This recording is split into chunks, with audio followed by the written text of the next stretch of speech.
Allahumma inna nas'aluka ilman nafi'an wa rizqan wasi'an wa shifaan min kulli da'in wa saqam bi rahmatika ya arhamar rahimin. Ta'aqqal Pak. Amin. Bisa enggak doa pakai bahasa Indonesia? Boleh. Bismillahirrahmanirrahim. Menghadap ke kiblat. Ya Allah, kalau ada penyakit dalam tubuhku ya Allah, perkenankan cabut penyakitku ya Allah. Ya Allah, kalau aku ini pelupa ya Allah, mudah-mudahan aku tak menjadi pikun ya Allah. Ya, jangan pakai tenggak minum bir itu. Baca doa saja. Ya, baca doa saja. Ya, boleh nggak minum air zam-zam sambil berdiri? Air zam-zam sambil berdiri boleh. Ya, menghadap kaki bukan. Baik, teman sekalian. Dengan demikian melaksanakan jamaah sholat arba'in Masjid Nabawi bagi orang yang telah selesai menunaikan rangkaian amalan ibadah haji atau sebelum melaksanakan ibadah haji adalah termasuk ibadah yang sangat mulia. Ya, luar biasa ya. Mudah-mudahan ibu lengkap arba'innya nanti ya. Ya, lengkap arba'innya, jaga kesehatan. Jangan lama tidur. Jam 9 malam balik dari Masjid Haram sholat Isya itu jangan asik main handphone, tidur. Ya, belum makan. Jam 3:30 atau jam 3 bangun, mandi, berangkat. Ya, tidur kita harus lengkap. Jangan asik main handphone. Nah, kita kalau asik main handphone hilang rasa tidur. Ya, istirahat. Ya, ibu sekalian. Nah, kalau saya dulu memang agak sedikit ini ya, agak nyinyir jadi. Pagi-pagi jam 8 saya sudah visitasi itu, masuk ke kamar bawa dokter, bikin 3 kelompok. Pak Deden temannya perawat, saya dokter, yang satu lagi masuk setiap kamar itu. Bapak-bapak, apa kerja bapak di kamar ini? Ada yang rupanya bapak ini hobinya apa? Hobinya chatting ya. Belum jauh Pak. Ini Pak, ada yang masuk ke kamar udah penuh kamarnya dengan oleh-oleh. Entah bila jadi mau begini.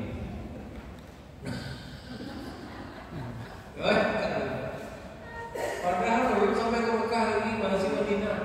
Ya Allah, ya, tahan dulu ya, tahan. Dari dasar hadis tersebut di atas dapat diambil pengertian bahwa sholat arba'in yaitu sholat waktu di Masjid Nabawi tanpa putus dan tidak harus berjamaah dengan imam rawatib. Jadi tidak mesti berjamaah, tapi jangan tinggal takbiratul ihram. Tapi sebaiknya berjamaah. Jangan berulang mentang boleh, kan boleh sendiri. Aku terakhir aja lagi sendiri datang. Tidak ada nikmatnya tuh Pak. Nikmatnya berjamaah. Ya. Sehingga orang-orang yang datang terlambat dan tidak sempat berjamaah dengan imam rawatib dapat melaksanakan salat Nabawi setelah salat tersebut. Artinya boleh kita salat sendiri. Ya, artinya boleh. Cuman kan tak indah. Saya Pak tak pernah saya salat sendiri. Ngapain kita salat di masjid? Salat sendiri. Nampaknya orang pada malu kita ya. Ngapain kawan di sini kalau lagi salat? Terus kalian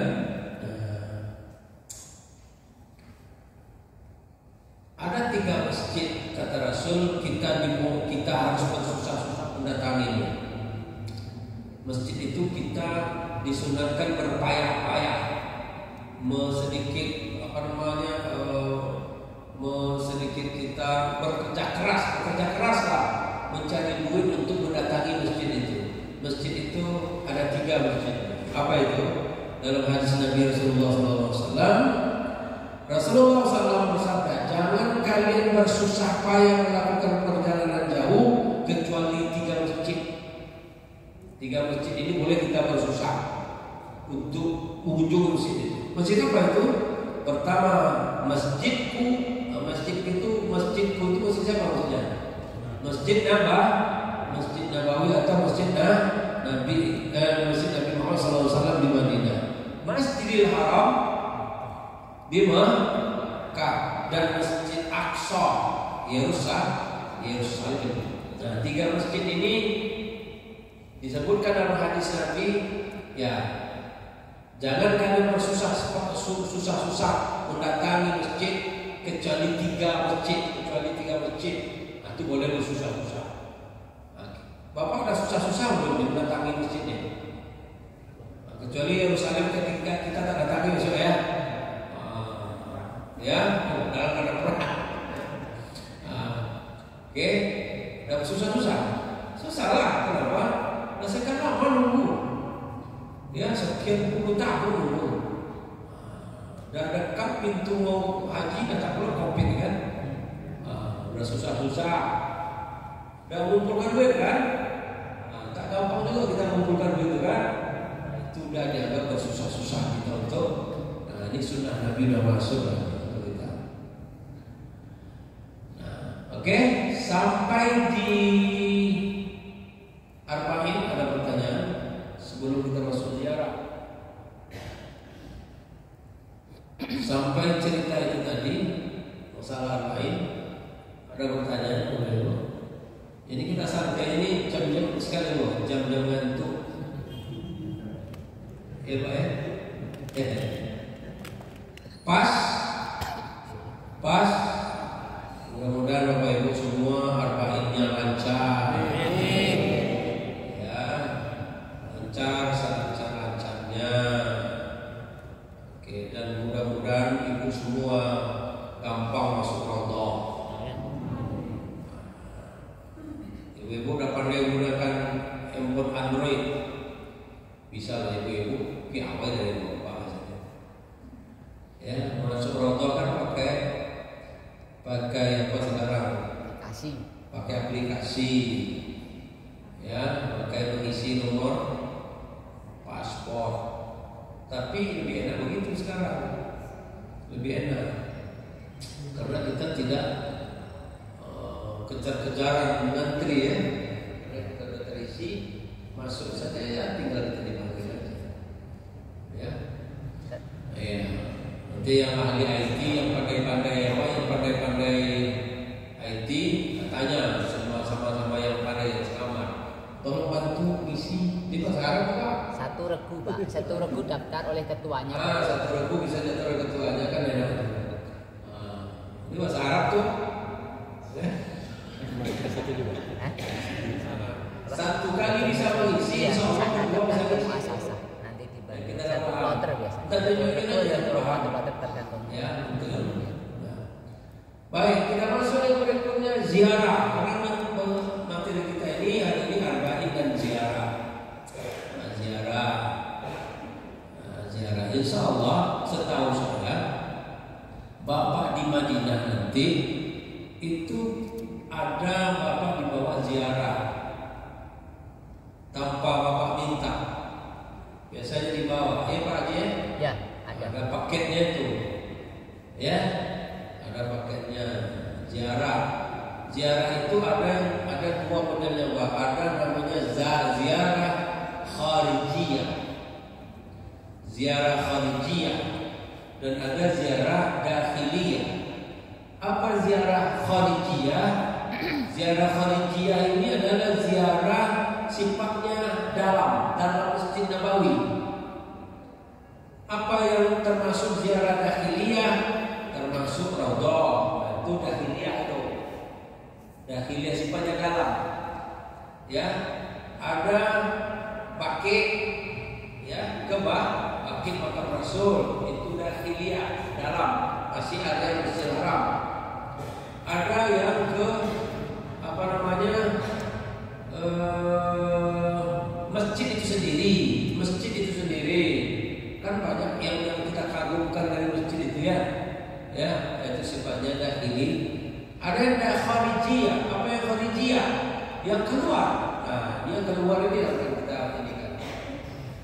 Nah, yang dimaksud dengan ziarah di sini adalah berkunjung ke tempat suci atau tempat bersejarah, baik itu di Mekah dan di Madinah. Nah, ada di Mekah, ada di Mekah, ada di Madinah. Bapak Ibu akan dibawa itu. Cuman saja sebelum melaksanakan haji, jangan melakukan ziarah keluar kota. Itu tak boleh. Bapak Ibu ada yang KPU di sini?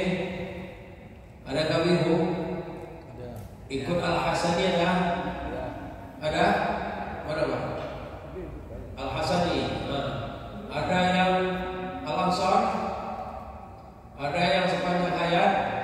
Ada yang sepanjang hayat. Nah, ini kadang-kadang mohon maaf, KBU membuat program berjalan dari Indonesia dan bikin program. Kemana jalannya? Nah, dibuatlah di Jeddah, Masjid Kisah, apalagi Masjid Terapung, ya. Ada yang ke Taif. Sementara program itu dibikin sebelum wukuf di Arafah. Nah, setiap tahun keluar edaran itu Pak, tidak boleh ziarah keluar sebelum wukuf, karena takut nanti ketika wukuf orang ini terhalang. Contoh zaman saya itu, saya sudah bilang, sudah sampaikan maklumat Bapak Ibu. Saya masa bodoh ketika itu Al-Hasani yang banyak waktu itu saya bawa.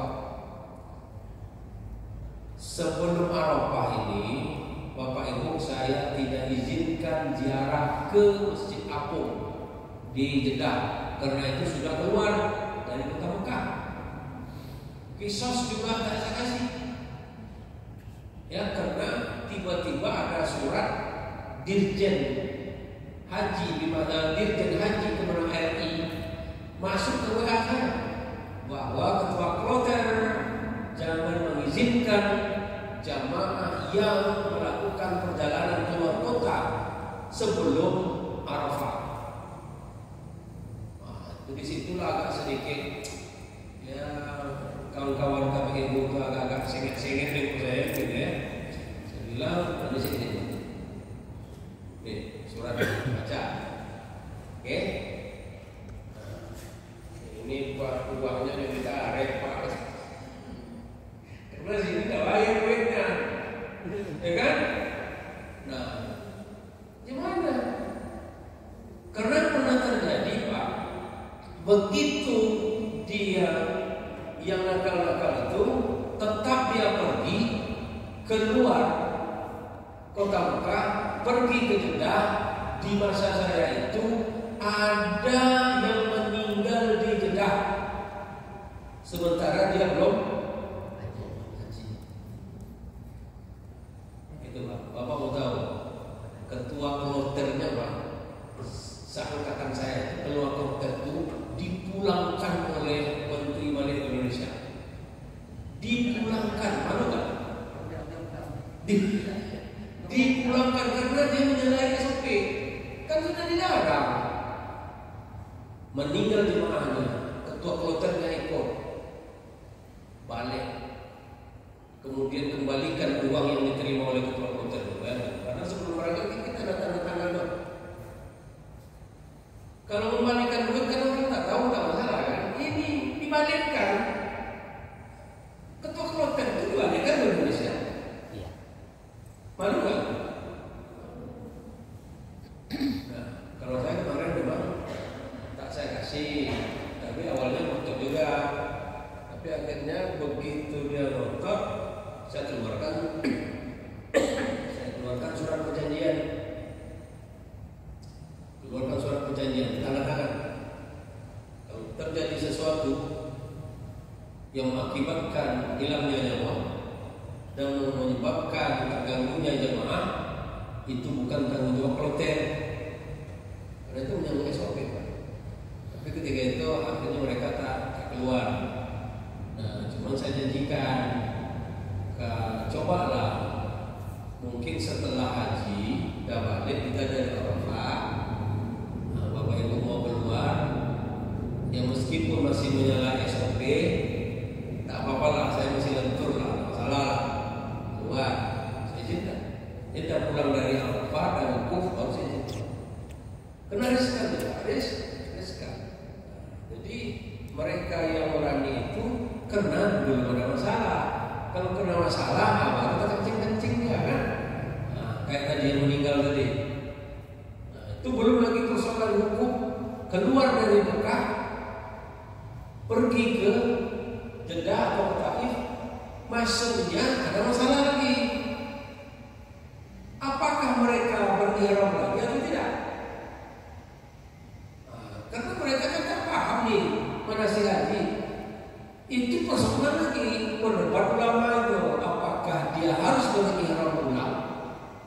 Kalau dia berihram ulang, di mana dia mikotnya? Nah, jadi tak segampang itu. Jadi biar masalahnya itu tidak melebar kemana-mana, ya sebelum wukuf itu tahan diri. Jadi saya pesan kepada bapak-bapak yang bergabung di KPU. Jadi kalau zaman saya dulu, saya mengenal namanya KPIH atau KPU mana saya tak kenal. Pokoknya saya pimpinan rendah. Ya harus tunduk dengan harus tegas, harus tegas. Kalau tidak, bolak-balik dia, oleh yang satu ke sini, yang satu ke sini. Ya. Baik, mohon maaf. Ya, sepanjang hayat, meskipun di sepanjang hayat saya juga pengurusnya Pak. Sepanjang hayat itu saya termasuk pengurusnya dan saya juga termasuk salah seorang narasumbernya juga di situ. Pak Haji Mamur kata, ya Haji Mamur. Ya. Tujuan ziarah, apa itu tujuan ziarah? Melihat dan dekat tempat-tempat bersejarah untuk menyaksikan secara nyata tempat-tempat penting. Melihat secara nyata tempat-tempat penting dalam pertumbuhan dan perkembangan Islam. Mungkin dengan kita melihat secara dekat, iman kita bertambah.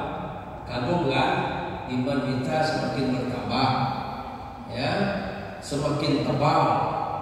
Kalau membuat iman kita semakin bertambah, mengagumi, ya, berarti hukumnya bisa menjadi sunat. Tapi kalau kita berziarah membuat kita syirik, itu bukan sunat Pak, haram hukumnya. Berziarah ke tempat-tempat ziarah, tapi bukan kita bertambah iman, tapi yang terjadi apa? Menambah syirik pula, ya. Syirik pula dia. Itu tidak sunat Pak, haram hukumnya. Ini hukum ziarah ini Pak. Pertama, mubah. Apa itu mubah? Boleh saja. Itu mubah.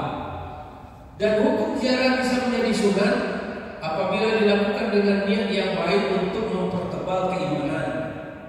Itu sunat hukumnya. Tapi ziarah bisa menjadi haram apabila dilakukan dengan cara berlebihan dengan tujuan memuja tempat-tempat tersebut sehingga menimbulkan kemusyrikan. Contoh, di Jeddah itu dulu Masjid Apung itu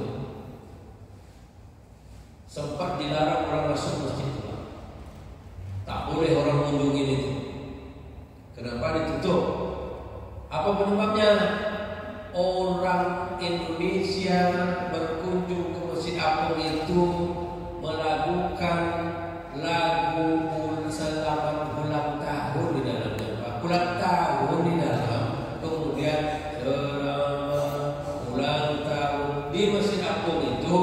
Alhamdulillah setelah itu ditutup, tak boleh dikunjungi lagi. Karena orang Arab paling anti dengan sifat-sifat yang aneh-aneh begitu. Ngapain juga melakukan selamat ulang tahun dalam Jangan ke sana, dalam sini kita hak orang. Dalam masjid kita di sini kita hak orang, apalagi masjid kampung akhirnya dilarang. Nah sekarang udah buka lagi. Orangnya di siapa kerja deh. Indonesia ini aneh-aneh kerjanya. Ya. Di Bukit Magnet. Nah, di Bukit Magnet dulu orang bisa naik ke bukit, bisa orang ke mana-mana. Bukan di Magnet, di Jabal Sur. Jabal Sur. Awalnya orang bisa naik, Jabal Nur bisa naik. Tapi seketika Jabal Sur itu ditutup. Kenapa ditutup? Ternyata ada orang berzikir kayak orang gila di atas, kayak orang tripping, mau lompat-lompat lah dia, ya, kayak orang kerasukan zikirnya, kayak kerasukan, akhirnya kayak orang ini kemasukan. Nah itu ditutup karena orang Arab tak mau yang begitu. Nah maka Bapak Ibu jangan coba-coba melakukan yang syirik di situ. Contoh, Bapak Ibu nanti kemana tuh ziarah? Bapak Ibu akan dibawa ke Jabal Rahmah, ya, Jabal Rahmah. Apa kesyirikan yang Bapak Ibu lakukan di situ? Bapak berdoa buah,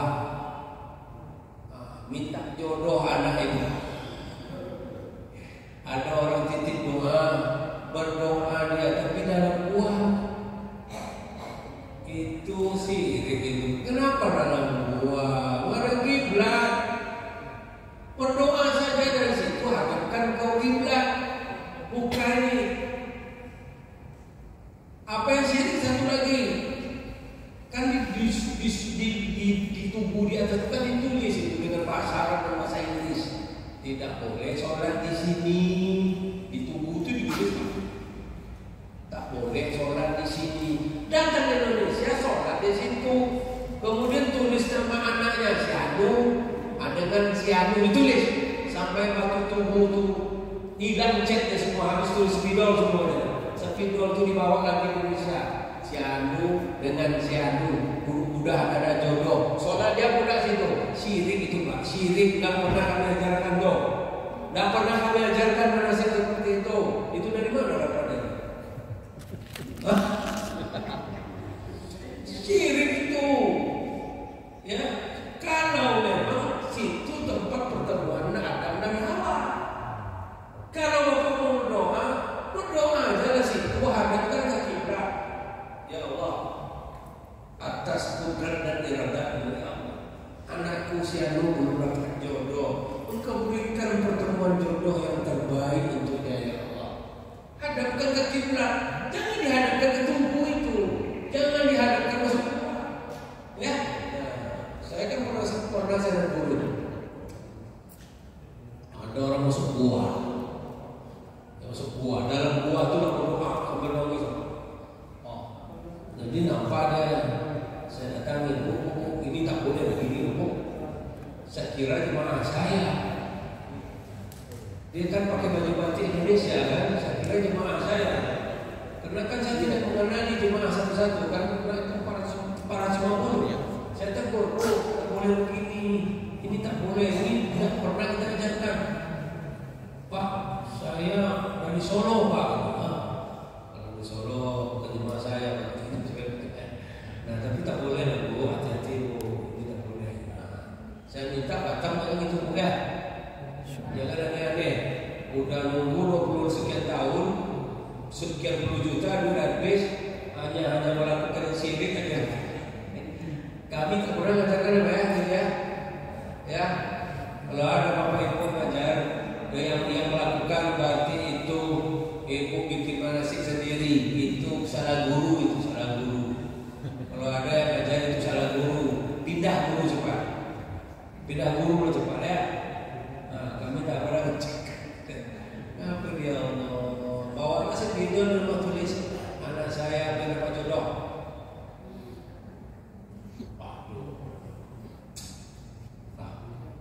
Saya aja ya. Setuju Bu? Setuju Bu ya? Ada apa itu azab ziarah? Menghindari segala yang merusak iman. menodai kesucian tempat tersebut. Jangan merusak iman, jangan menodai tempat tersebut. Ya, jangan dirusak. Cara merusak apa? Salah satu contoh merusak, kita datang ke situ dengan berzikir yang menari-nari tadi. Itu dia. Itu ternodai itu. Nanti bisa-bisa tempat itu ditutup lagi. Udah reda sekian bulan baru buka lagi. Jadi orang yang datang ke situ untuk berkunjung nggak bisa, kena ulah kita. Yang kedua, hendaknya menghayati keberadaan tempat tersebut dan memperoleh manfaat dengan ikhtibar yang berhubungan dengan objek tempat yang diziarahinya. Nah, ini dia contoh. Bapak Ibu dibawa ziarah ke Jabal Uhud. Di situ kan ada makam syuhada yang meninggal 70 orang, pertempuran kafir dan Quraisy. Nah, kawan dianjurkan di situ berdoa untuk para syuhada, ya kan? Apa yang dilakukan oleh mama? Diambil pulang tanah tuh, dibawa balik. Nah, ini entah siapa yang terjadi. Nah, ada gurunya tuh, pokoknya pandai-pandai dia aja lah. Dibawalah balik tanah tuh. Ini kan mandai-mandai tuh. Ya, rusaklah ibadah haji itu. Rusak kenapa? Dicampur dengan yang syirik. Ya. Nah, Masya Allah. Ada yang anehnya lagi. Buah kelapanya dibawa ke Mekah, sebiji masuk dalam tas, dibawa tawaf. Lantas kok dibawa buah kelapa ini Pak tawaf? Ya nanti ditanam lebat buahnya.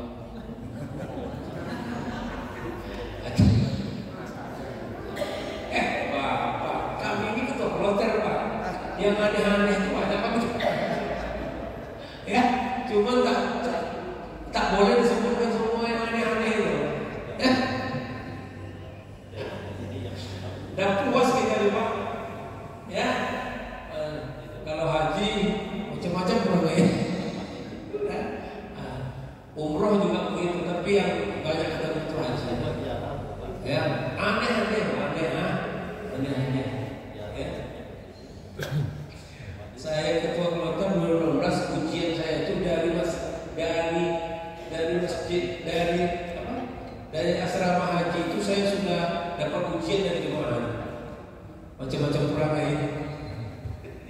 Nah sampai pulang makhluk yang satu itu 41 hari saya mengurusi makhluk yang satu itu, ya mulai asrama. Tapi tak boleh marah karena kita ketua kloter. Tak boleh marah.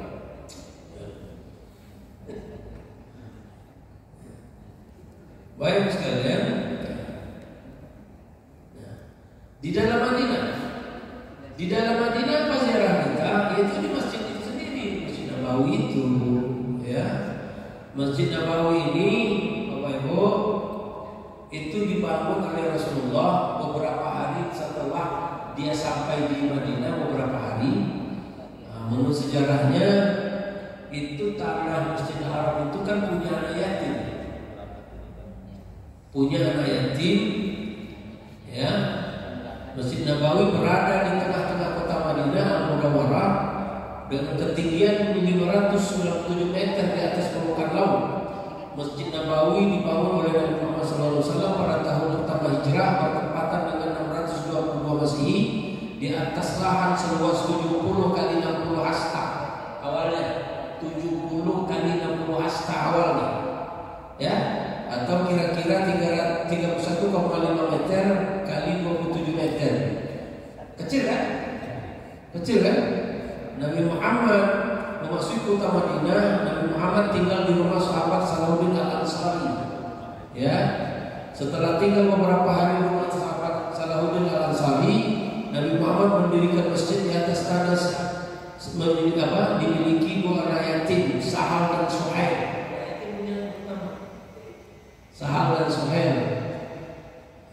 Anak dari Amin bin Amarah yang diasuh oleh Mu'az bin Atrah. Ya. Ini sejarah kita, ya. Nah, pada mulanya Nabi Muhammad memanggil dua anak yatim itu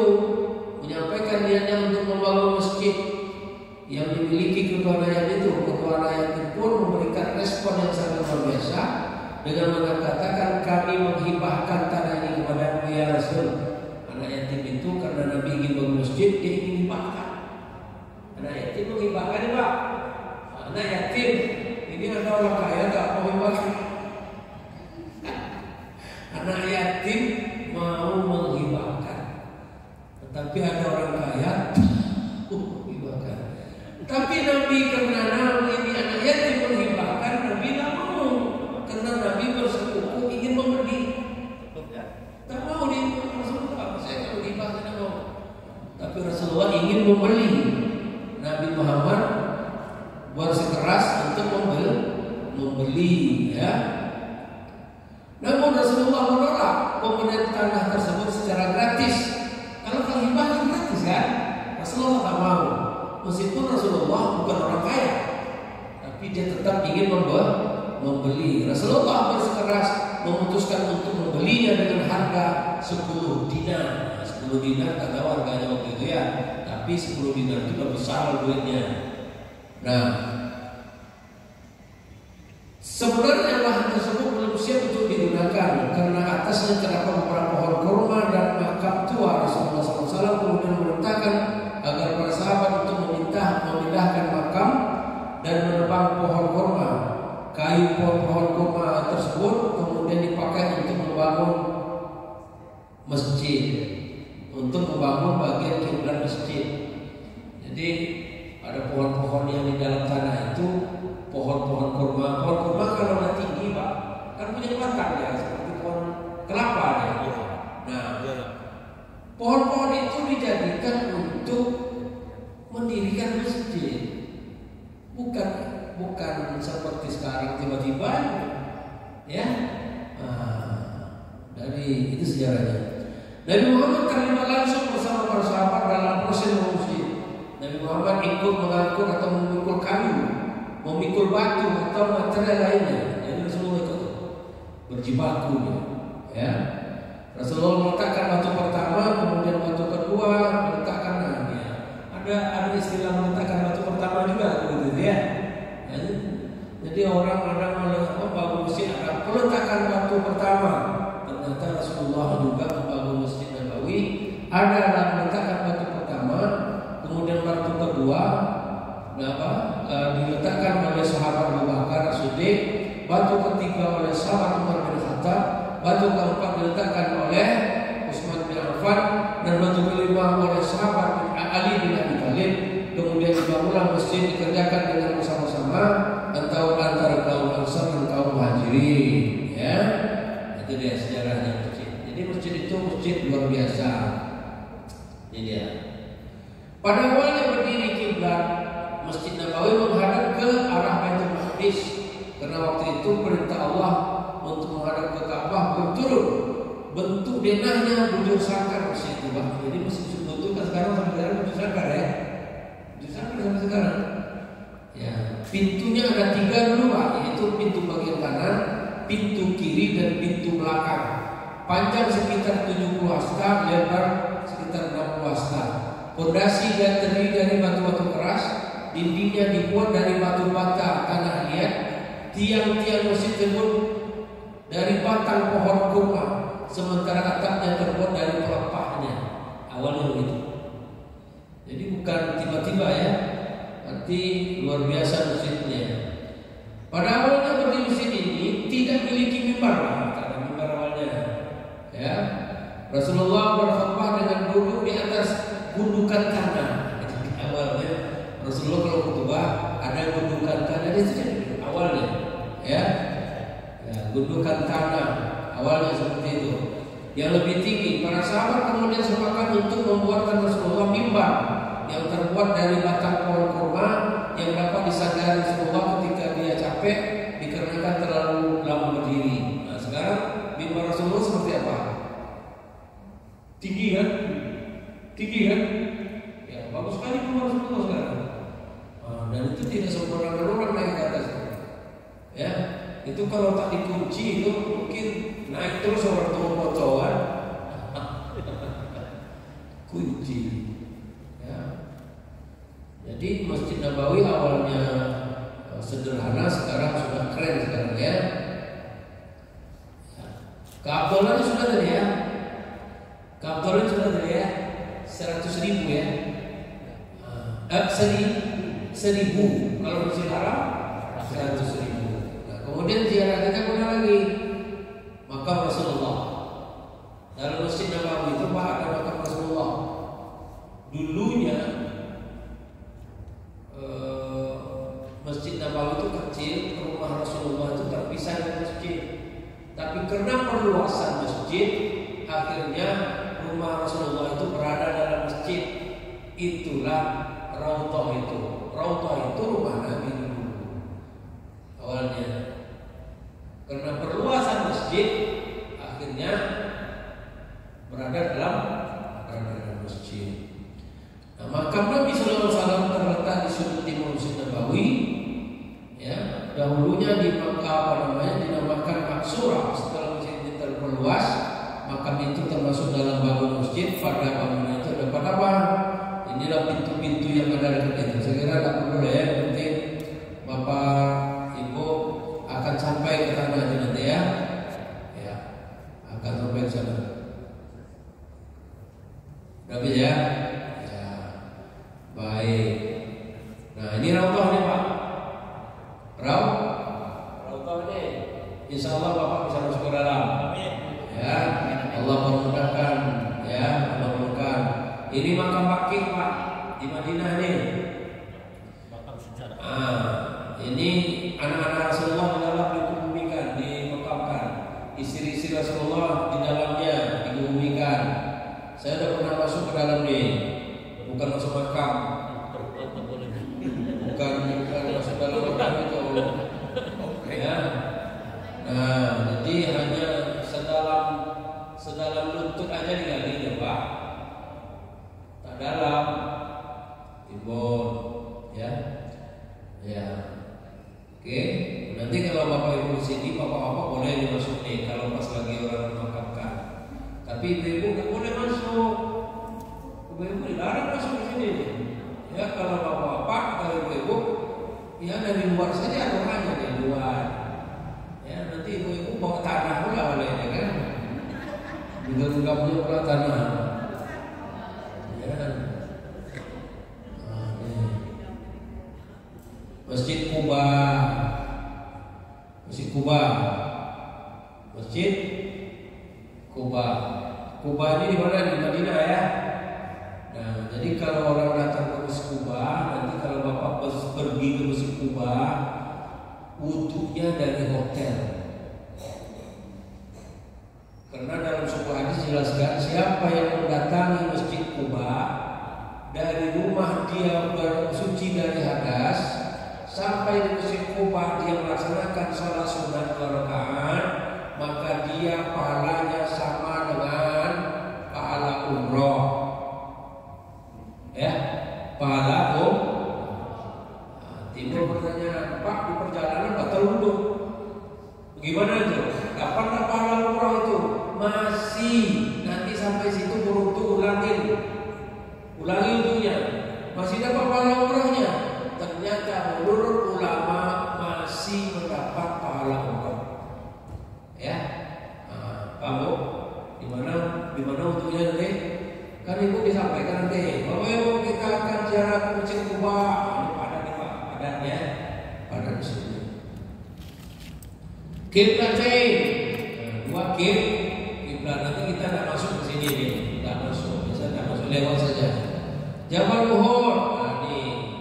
Jabal Uhud yang saya bilang tadi ada syuhada meninggal pada perang tragedi di Jabal Uhud ini, ya 3.000 pasukan kafir melawan 700 pasukan Islam, gugur 70 penghafal Quran, orang-orang hebat meninggal, ya para syuhada kita meninggal 70 dikubumikan di tempat itu. Nah, kita dibawa ke sana tuh.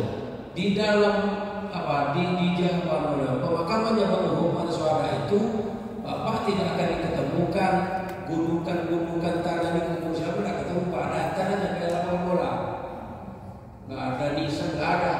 Pokoknya di pagar, ya kayak suruh anak-anak bawa bola itu main bolanya, nggak ada pembukanya. Nah, tetapi itu ada 70 makam syuhada di situ. Kita berdoa dari luar. Jangan nangis-nangis pula di situ, dipeganglah tiang makam itu kan. Ya, cukup berdoa kepada Allah. Bahasa Indonesia boleh segala macam. Ya. Nah, di Mekah ini dia Masjid Khaif di Mina. Masjid Khaif di Mina ini, di Mekah nih. Di Mekah tempatnya di Mina. Kami dulu saya di samping masjid ini tendanya Pak. Namanya Masjid Khaif. 70 Nabi pernah sholat di sini.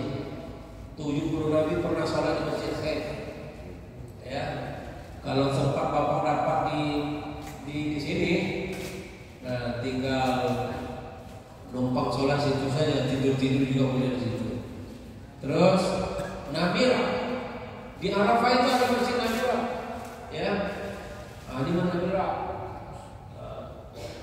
Masjid Namira Pak. Ini masjid ini difungsikan hanya bulan haji ya. Kenapa Masjid Namira namanya? Karena dulu ada seorang ibu-ibu namanya Namira. Dia mengabdi di masjid ini sampai dia meninggal. Maka dikasih masjid ini Namira. Di menara-menara itu pemancar TV Pak, pemancar televisi, radio, karena dipancarkan seluruh dunia dari sini Pak. Jadi bukan tonggak yang berarti loh. Nah, kalau kita menara kita sarang burung. Ya, ini umat semua nih Pak, orang semuanya nih. Ya, orang semuanya. Oke. Kemudian Jabal Nur atau Bahira. Nih, Bahira ini tempat Rasulullah menerima wahyu. Nah, ini terakhir saya naik 2023 bulan Januari. Saya naik ke atas 2 jam perjalanan. Saya lakukan sekian dengan kawan-kawan jam 11 malam. Ya, jam 11 bulan terang naik hampir 2 jam. Pulangnya 2 jam. Ini kalau sampai ke atas Pak, kepala ini telinga pada tinggi kayak orang atas pesawat, saking tingginya. Tapi kalau ibu bulan haji nggak bisa nih, nanti beresiko aja. Kalau umroh boleh lah. Nah, di sini Nabi menerima wahyu.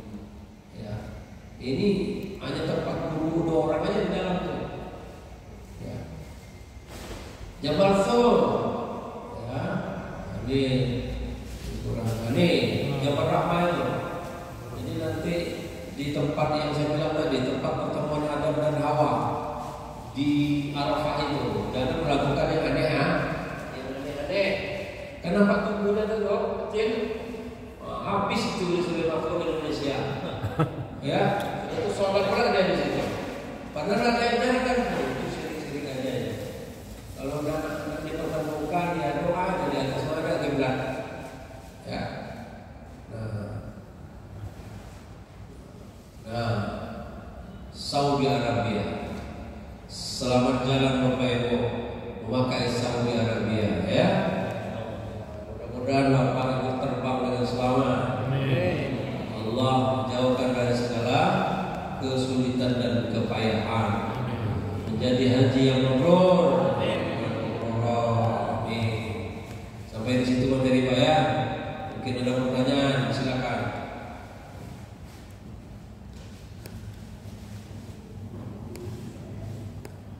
Pak, mantap bawa Pak ini ya. Udah jelas gitu. Udah jelas.